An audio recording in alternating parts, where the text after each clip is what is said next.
After emerging victorious in the World Championship by defeating Vichy Anand in a thrilling final, Magnus Carlsen ascended to world champion status and became virtually invincible. Magnus was now gearing up to face his most renowned adversary yet, Bill Gates. Let's see how he defeated him in less than 12 seconds. Bill Gates held the title of the world's wealthiest individual at that time, having founded Microsoft and amassed billions of dollars annually. While his chess prowess was modest with a rating of around 1600, this particular game drew significant attention.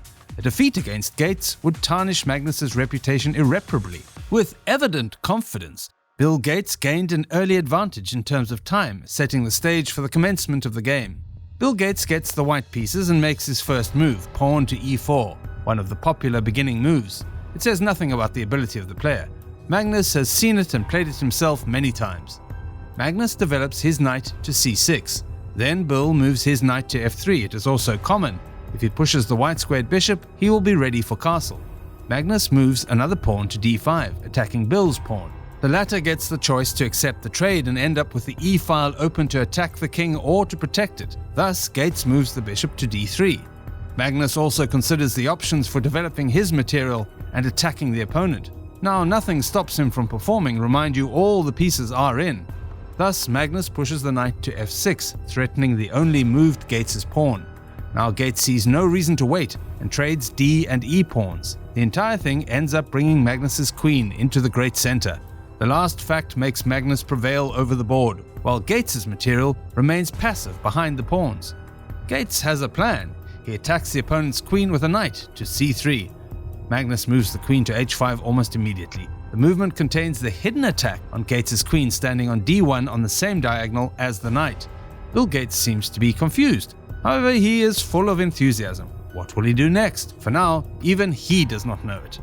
All of a sudden, Bill Gates castles, because he can. However, the time is incorrect and the position makes him vulnerable as long as Magnus's queen is threatening the h2 pawn. And with a bit of help and the absence of a protective white rook on the h-file, things may go wrong. Indeed, Magnus keeps going to the king. He moves his white squared bishop to g3. The move fosters the existing pin on Gates' queen and has the prospects for more terrible threats. As a response, Gates moves the h-pawn to the h3. It is a security measure. Then, Magnus is the boss here. He brings his knight to e6. It is a fork for a white knight and bishop. Bill takes the bishop, moving the pawn to g4. Magnus expected it, and although it seemed to be given for free, it never was. Gates has just opened up the h-file and removed the extra pawn. Then Magnus takes the pawn away with a knight. Thus, Magnus's position is much stronger than Bill's. Gates, hoping for the best, captures another knight with his own, moving to e5. Then, Magnus Carlsen makes the final move of queen to h2. The king can do nothing about it because the queen is safe with a knight to cover it. Applause! Bill Gates knows he is defeated, but it does not surprise him. On the contrary, he likes the chance to play with Magnus. Thus, Magnus managed to win over the wealthiest man in the world. For him, it took 9 moves and no more than 12 seconds. Our champion. When Magnus Carlsen faced off against Bill Gates on the chessboard, it showcased the world champion's exceptional skill and strategic brilliance, triumphing over wealth.